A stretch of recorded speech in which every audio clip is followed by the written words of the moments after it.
Welcome back, or welcome if you're just joining us. This is The World This Week, and with us is Anne-Elisabeth MOUTET of the Sunday Telegraph, Marc Bourlleigh of the French news agency AFP, Franco-Syrian photojournalist Ammar RABBO, and France 24's very own Leela JACINTO. We were talking about the effect of this rekindling of the Cold War on Iran just before the break. What does it also mean when it comes to Syria? Will we be seeing, for instance, a lot less of the Kerry-Lavrov double act that we've grown used to seeing the past year? Moscow and Washington's top diplomats together motoring efforts to try to get peace talks off the ground. Ammar RABBO, does this mean that can the two stay hermetically sealed, one from the other?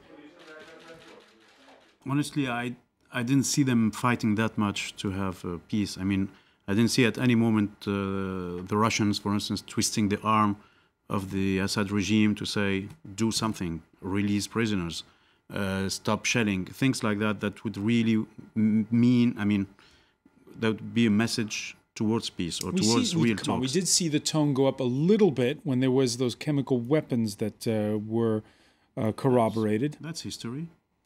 I mean, I didn't see anything happening. And we saw at the outset of the Geneva conference that it was coupled by small ceasefires in places like Homs and the big Palestinian refugee camp outside of Damascus. Tiny ones, and they're really not. The only difference with what's happening in Syria is that we don't talk about it anymore. But the same thing is happening daily. This week, for instance. And will Moscow dig in its heels even more? You say. I mean, honestly, I didn't see anything that means something for the Syrians on the ground every day. Anne-Elisabeth MOUTET? If you follow Syria, I mean, it's very easy to follow what's going on in Syria because you have tweeters. You have something called Syria N, Syrians tweeting in English. And you get the news. You get the news of every place being shelled, of every city being besieged, Homs recently being shelled, entire families being killed. Exactly the same thing that had us making big headlines, writing big headlines 3 months ago is now completely on the back burner. And it's the horrible moment in which this conflict, which is still sort of killing people about the tens of thousands, is forgotten. I think that Assad feels that he can get away with it. The Russians, of course, we know they have their own agenda when it comes to Iran, but when it comes to Syria, they want to keep the possibility of having their fleet in Latakia. And the result is that if we are not doing anything, we are doing something. In effect, we are strengthening Assad. You know what was interesting is Assad put out a statement supporting Putin's move into Crimea. Yes, of course. I mean, you know, this is an ally that he stands up to. But you know, on the chemical weapons front, maybe Moscow will continue with that program. But you know, I absolutely don't. I see the cooperation, whatever cooperation in whatever form Moscow was giving. I see Putin just digging in his heels. You know, the big loser here is the Syrian opposition. Marc Bourlleigh? I think if there would be any change in terms of Russia's dealings with Syria, it would be in the clandestine stage where we wouldn't be seeing, which are these arms shipments, the helicopters, the things that are going in there, which so far Russia is saying these are previous contracts that we're just honoring. It's possible, but we'll probably never know with any certainty that these could be increased. Maybe he will, you know, step up some, you know, he'd be less worried about some blowback from the United States over it. All right. And of course, Ammar was mentioning how little coverage Syria is getting. Part of the reason there aren't many Western journalists there, and a lot of the ones that are there, unfortunately, a good number of them have been abducted. This Friday, there was a small piece of good news on the Lebanese side of the border, the freeing of a Beirut-based Danish journalist and his Lebanese colleague abducted inside Lebanon as they were preparing, get this, a report on kidnappings. The story, a reminder of those still held inside of Syria. Our good friend Javier Espinosa from El Mundo comes to mind, his Spanish photojournalist colleague, and of course, Ammar, those 4 French journalists. Nicolas Hénin, I mean, we have to say their names. Nicolas Hénin, Edouard Elias, Didier François, and Pierre Torres. It's been 9 months. Yesterday there was a ceremony next to the radio employing Didier François. It's always moving. Of course, there are hopes, like also the journalist from El Periódico in Spain that was released this week. There are good news. We still hope. And I also always have to say and always remember and think about the people who are Syrians, who are reporters, or who are just citizen reporters. And unfortunately, we don't know their names as we know the names of our other colleagues. But they're also kidnapped, abducted by the regime or by the Iraq and Syria Islamic State. So we have to think about all these people and still try to get a very accurate news, as Anne-Elisabeth said. It's not because we can't go there anymore that we have to forget. All right. And if Russia has been backing the Assad regime, Islamist radicals have been backed by Gulf states. The Gulf, where a lot's happening this week. 48 hours after 3 Gulf states recalled their ambassadors to Qatar, Saudi Arabia branding the Doha-backed Muslim Brotherhood a terrorist organization, as well as the Al-Nusra Front and ISIS, 2 of the organizations that are fighting in Syria, and ordering all Saudis fighting in Syria to return home within 15 days. Ammar RABBO, what's going on? Why is Saudi Arabia doing this now? I mean, for all of us who are following the Gulf, it's no news. I mean, there have been problems between Qatar and Saudi Arabia even 20 years ago, when the Americans were in Saudi and the Qataris were criticizing them and asking them to get them to leave. And when they left, they actually went to Qatar to have one of the largest American bases in the area. So the standoff or the confrontation is old. They both want or claim the leadership of Islam and of the Wahhabi, the very, very particular aspect of Islam. So it's no news. The news is that with what's happening mainly in Egypt, in Egypt is one of the places where the real problem between Muslim Brothers backed by Qatar and the military regime backed by Saudis is the most visible and the most difficult. So at the end, it had... Okay, so the argument may be about Egypt, but why then Saudi Arabia pointing the finger suddenly, we can say it suddenly, at the Al-Nusra Front, at groups like ISIS? Well, for Saudi Arabia, I mean, for the kingdom of Saudi Arabia, the ISIS is definitely not an ally. It's Al-Qaeda, and Al-Qaeda has been fighting the Saudi regime for 20 years now again. So in our mind, there's always a confusion when we say that ISIS or Al-Nusra is backed by Saudis. Very often it's backed by Saudi private people. It's not backed by the government. The government is against Al-Qaeda. I mean, this is no news. I'm not telling you. It's just facts. So about ISIS and Al-Qaeda is no news. The real news is about what's happening in the Gulf, because, for instance, in the Emirates, they've been with Muslim brothers. There've been a lot of problems and they were asking Qatar to stop supporting this organization. It didn't work. So obviously, it comes to the day now. I mean, it's. I think what's making this, yes, you're right. Saudi, Qatar has been having this power squabble for a long time. What's different now is that a lot of it is over media, because the Al Jazeera channel is seen as Qatar's mouthpiece, seen as supporting the Brotherhood. And also central to all this is this cleric, Yusuf Qaradawi, who is Egyptian born and, gets, free reign on Jazeera TV. So I think what was happening here, as Ammar says, Nusra and ISIL is a no-brainer, yes. And on that media issue, we heard commentators this week ironically say that the Qataris have been rushing to show their undemocratic credentials this week to the Saudis. Oh, right. Yes, of course. Now it's a battle for democracy. But, Qatar has a new emir, and he has been trying to make the right noises. This is the son of the previous emir. So I do not know if, Saudi Arabia is sort of taking this opportunity to come down because it's a relatively new and young monarch. But really, these issues are old. Marc Burley, Qatar may be tiny, but boy, is it in the right place. It's nestled there in that Strait of Hormuz, there near the Strait of Hormuz.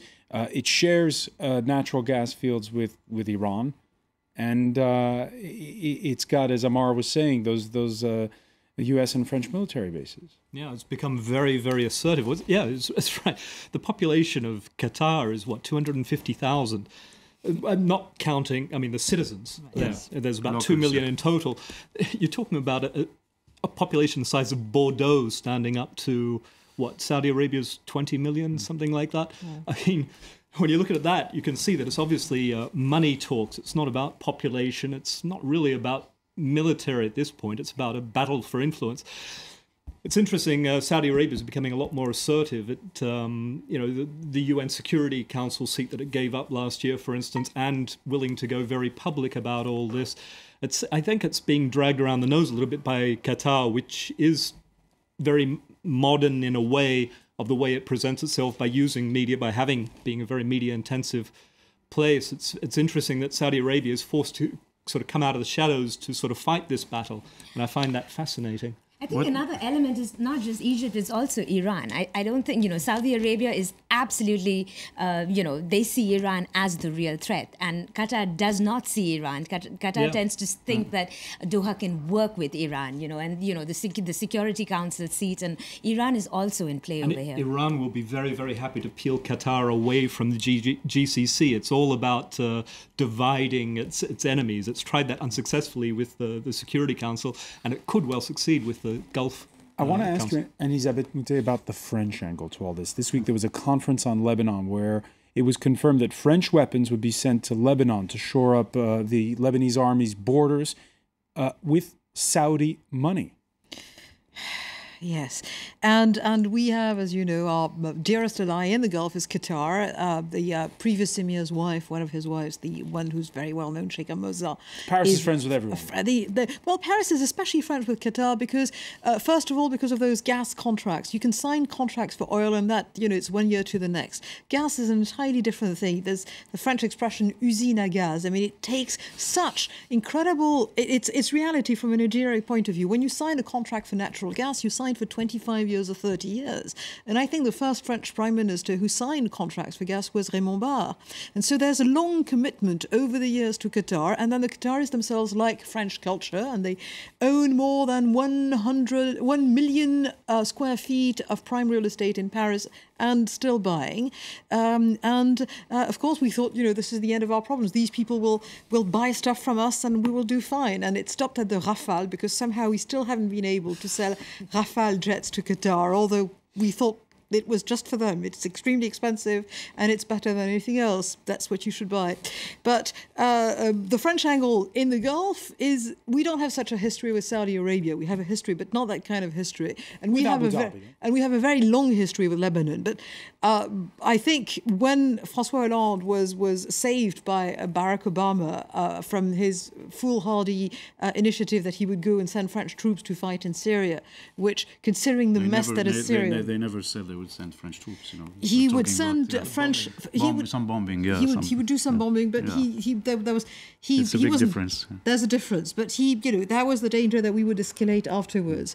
In Lebanon, we're not even doing that. We're just sort of sending the material in a place where, of course, they lack guns.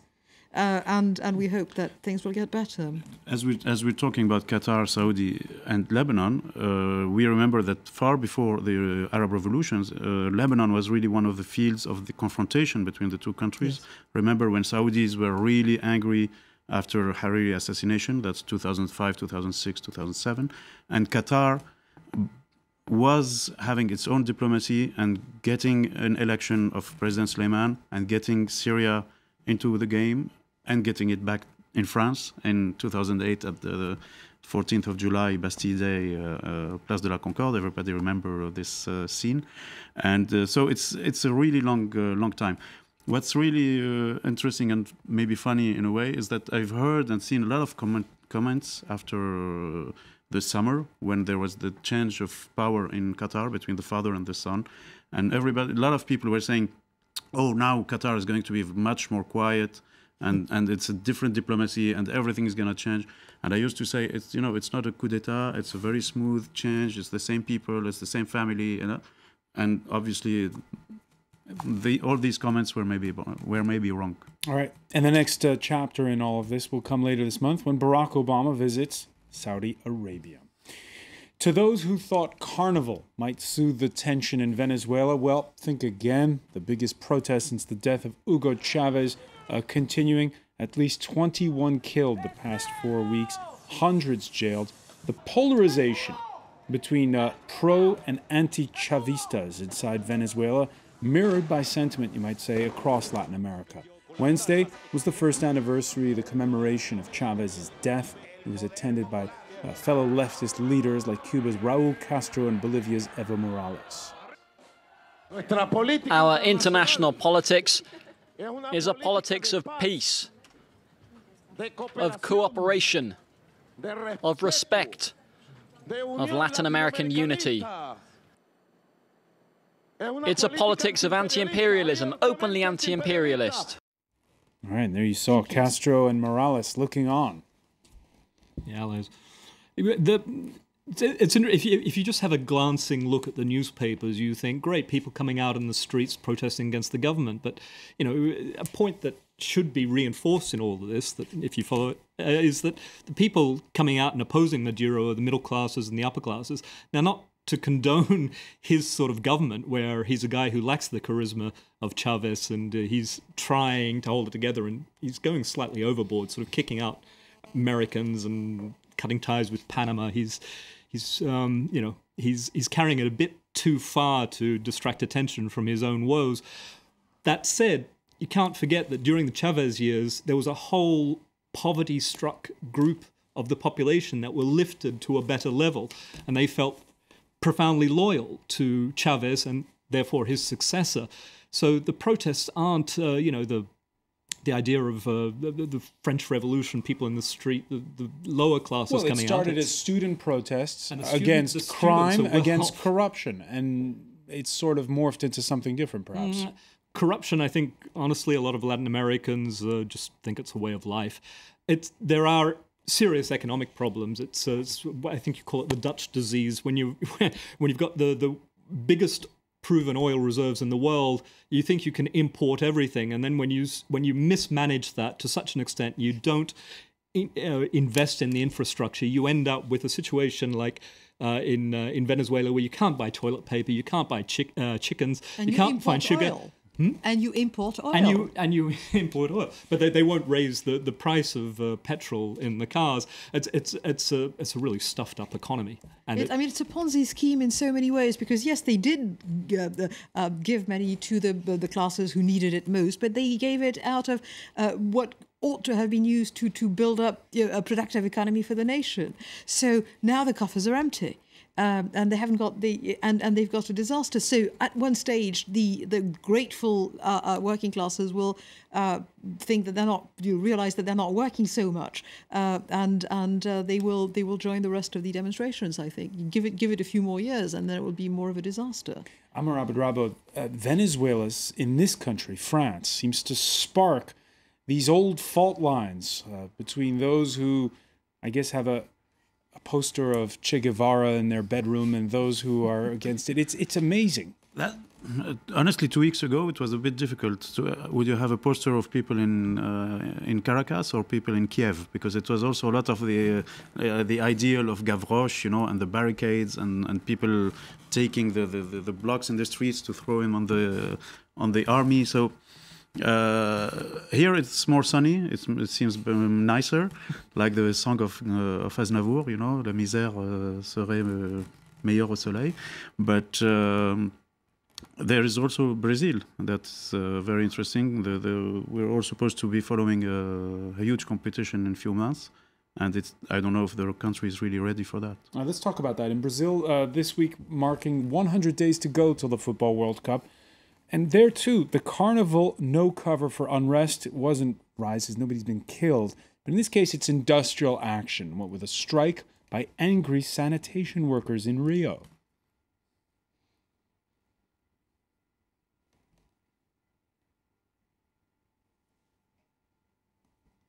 Sound would be nice. Sound. That's going to be yours. All right. Well, We are protesting because we want better pay for our job, because our wages are undervalued. We want to clean the city, but we want money in our pockets. We want our families to smile and be happy.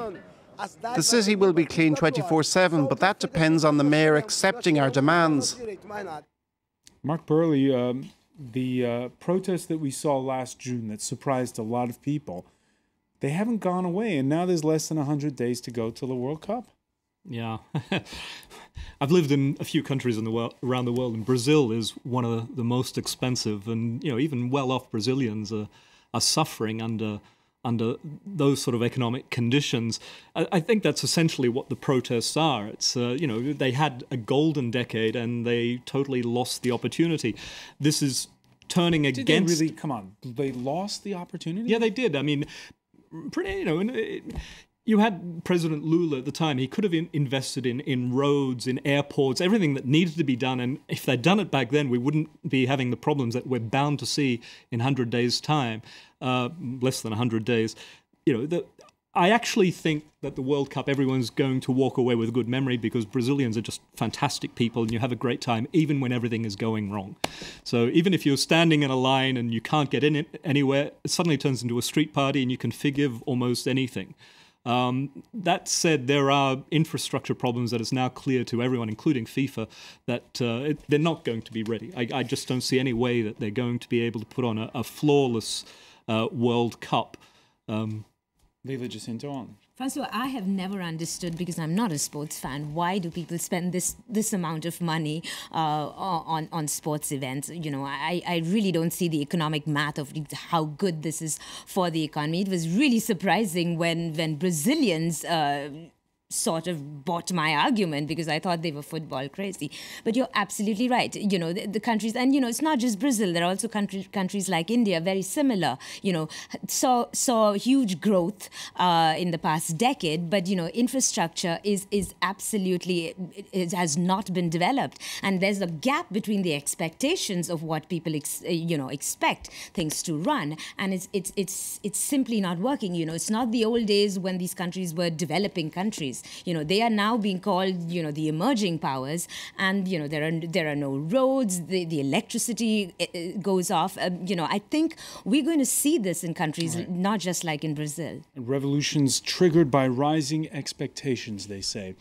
Hollywood's never been bad at shameless self-promotion. Hey, that's what the Oscars are all about. This year's host, though, took it to a 2.0 level with the most retweeted selfie of all time. Ellen DeGeneres' pose with Jennifer Lawrence. Let's see who's there. Meryl Streep, Julia Roberts, Brad Pitt, Kevin Spacey, Bradley Cooper, who, by the way, snapped the retweet. 1.3 million times in less than 1 hour. Selfies, a bit of a sore subject, we've got to tell you, among the Paris press corps after a Le Monde journalist snapped one in the Oval Office during the French president's recent trip. Oh, I'm ashamed just watching it. Recent trip to Washington. Unbecoming behavior that's got a lot of us blushing. Now, Ammar, here present, who clearly has too much free time on his hands, going one further, perhaps we can show it. Ammar, what possessed you? What if Le Monde had sent Thomas Vidal to the Oscars? We would have this selfie. You're naming him and shaming him as well. And somebody even told me that he's hiding Meryl Streep, and that's something really shameful.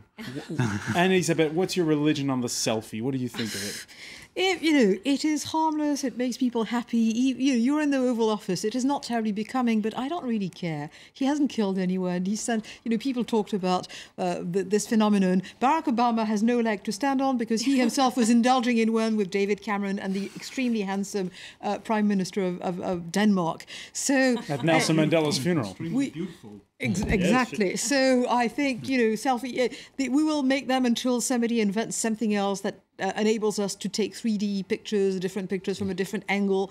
And it makes people happy. It makes Twitter tweet, retweet. And I have no beef against selfies. On that Oscar selfie, though, they broke Twitter. They said, I'm part of the backlash against that tweet because so many people got duped. It turned out that it was part of a Samsung promotion. Samsung was the phone that was used to snap that photograph. And a pretty good photograph it was. And this Genius. company Genius. apparently paid $20 million for the overall sponsorship in the Oscars. But the thing is, Ellen DeGeneres was seen using her Apple iPhone backstage. So the phone she used wasn't even her phone. It was all part of a stunt. And I'm sorry, if you're going to use people on Twitter, be ready for the backlash. And that's what I'm seeing is happening on Twitter for that. The selfie that is going around at the moment after the genuine one that the people on Twitter are talking about, is a Danish fighter pilot who took a selfie of himself in the cockpit at the moment that he pressed the button on a Sidewinder missile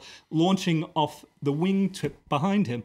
That is a great photo, and that might even overtake the Oscar one because it's actually genuine. All right. And it's training, it's not war, is it? Where does it stop? Unfortunately, we're out of time, but I want to thank Ammar, RABBO, Anne-Elisabeth MOUTET, Leela, JACINTO, Marc, BURLEIGH. Thank you for being with us here for The World This Week.